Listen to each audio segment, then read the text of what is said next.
There are hundreds of kitchen scales on Amazon, and most of them look exactly the same. But some are slow, some are inaccurate, and some feel like I can snap them in half. So I bought the top 9 best sellers to find the one that's actually worth your money. I'll test speed, accuracy, capacity, and build quality, cutting the worst after each test. By the end, you'll know exactly which scale to buy. But before we start the test, let's take a look at all the scales we're comparing. The first category is our budget group. Our cheapest scale is this Ultrian at $9.99. It's basically just an 11-pound basic digital scale, and it's going to be scale number 1. And it's also the only scale that doesn't have AA or AAA batteries, which is definitely a little bit of an inconvenience. Scale number 2 is this Amazon Basics scale, which comes at $14. It's also an 11-pound basic digital scale, and it is a top seller on Amazon. Scale 3 is from GGQ. It goes up to $17, and it's a 33-pound digital scale. Label that with our 3. And category 2 is our mid-range scales. Still affordable, but with a little bit of a nicer feel.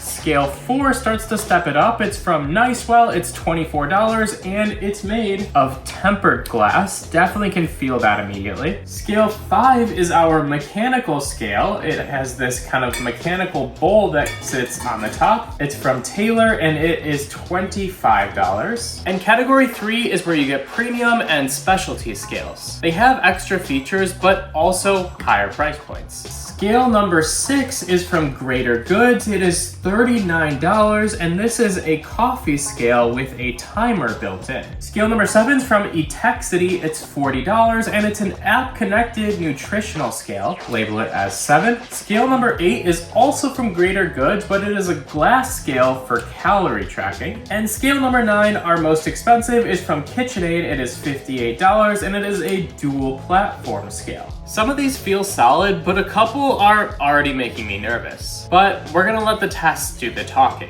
Personally, I'd love it if one of the cheap ones came out on top. So our first test is going to be speed, because there's nothing worse than standing there mid-recipe waiting for the scale to register. So I'm gonna start the timer and turn on the scale at the same time. Once the scale turns on, I'll throw an object on it, and when it measures it, I'll stop the timer. So here we go, 3, 2, 1.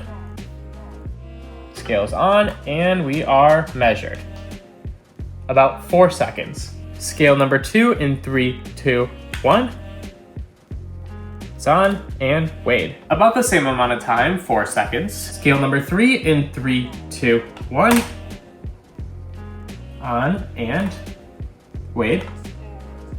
4 seconds again. Scale number 4 in 3, 2, 1. Time. Still 4 seconds. Scale number 5 doesn't have to be turned on. Let's just see how long until we get a reading on the scale. In 3, 2, 1.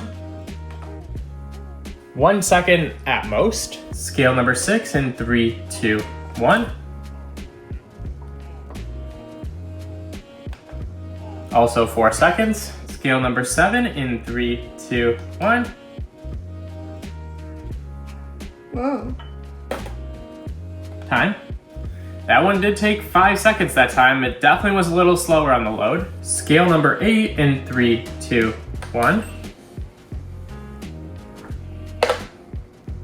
Time. Still at 4 seconds. And scale number 9 in 3, 2, 1. Time. Actually up at 3 seconds for that one. Unsurprisingly, scale 5 was the fastest, and somewhat surprisingly, scale 7 was our slowest. However, there was only a 1 second difference between 7 and most of the other scales, so I think for this test, I'm not gonna cut any of them out. We're gonna move them all onto test number 2, which is going to be a test for accuracy. I have a weight here that's exactly 100 grams, so let's see if the scales read 100 grams. Scale number 1 reads it at exactly 100. Scale 2, also exactly 100. Scale 3, spot on. Scale 4, also 100. Scale 5, and to be honest, It's probably at 100 if you look at the right angle, but I think it's really hard to tell exactly what number this one's on. Scale 6, 100.2, so it's actually slightly off. Scale 7, spot on 100. Scale 8, exactly 100. And scale number 9 actually reads 98 on the big scale there, and 100.2 on the small one. So far, we're gonna have to eliminate scale number 5, and surprisingly, our most expensive, scale number 9. Because even though they were only a little bit off, a few grams can make a huge difference and ruin a recipe sometimes. Scale number 6 was 0.2 off, but almost none of the scales had decimals in them, so I'm gonna round that to 100 and keep it in the test for now. But to really dive into precision, I also have a 5-gram weight that I'm gonna use, so let's try that on the remaining scales. Back to scale number 1, got it at 5 grams. Scale number 2, perfectly at 5 grams. Scale number 3, oh, that was a close one, but I got to 5. Scale number 4, 5 grams. Scale number 6, which is spot on this time at 5.0. Scale number 7, right at 5. And finally, scale number 8 at 5 grams. The tare button is supposed to reset the scale to 0 for you, but a bad tare button makes everything way more annoying than it should be. So let's check them all. So first off, I'm gonna put a bowl onto it, wait for the weight, and tare it. Oh, and we got a little bit of a jump there, but it did go back to 0. Let's now add some water to it to add some weight, and it does seem to have measured that correctly. Let's tare it once more, and we get a little bit of a jump there. It's not too terrible, but a little bit annoying. Scale 2, bowl goes on, tare for the first time, perfect. Add a little bit of water, and tare for the second time. Uh-oh, we're stuck at 626 grams for some reason. Tare again. Now it worked, but that definitely didn't function like we wanted it to. So it seems like with that scale, when I hit the tare for the second time, it's basically undoing the tare, so it's weighing in full everything on the scale, which is not what I want the tare button to do. Scale number 3, weigh the bowl, tare it out. Okay, a little bit of a pause, but nothing too bad. Add some water, and let's tare once more. Perfect. Scale number 4, let's hit a tare. Okay, that one was a little bit jumpy. Add some weight, and tare again. Okay, small pause there, but nothing too bad. Scale number 6, let's tare. Add some weight, and tare. Perfect. Scale 7, you know the drill by now. Let's tare it. Took about 2 seconds for that one. Add some weight and tare once more. Definitely the slowest tare, but does still work. And our last one, they just call this 0 it seems, which does 0 it. Add some weight and 0 once more. Perfect. A couple of the scales had annoying jumps or were a little bit slower to tare, but overall all of them did work besides scale number 2, which did not tare as I was expected, so we're eliminating that one and moving on. The functionality of the remaining ones might be good, but if you put a bowl on it and you can't read the screen anymore, then what's the point of the scale? So let's test for screen visibility. Starting with scale number 1, I've got a large bowl here, and if I put that on the scale, it is practically impossible to see the scale number under it. Also with scale number 1, if you are behind it here trying to read it, it's impossible to read this. This actually has numbers on it right now, but it doesn't show up on camera unless you are right in front of it directly looking at it. Scale number 3, and I think that one's actually visible enough, just barely, so I'm gonna say that one passes. Scale number 4,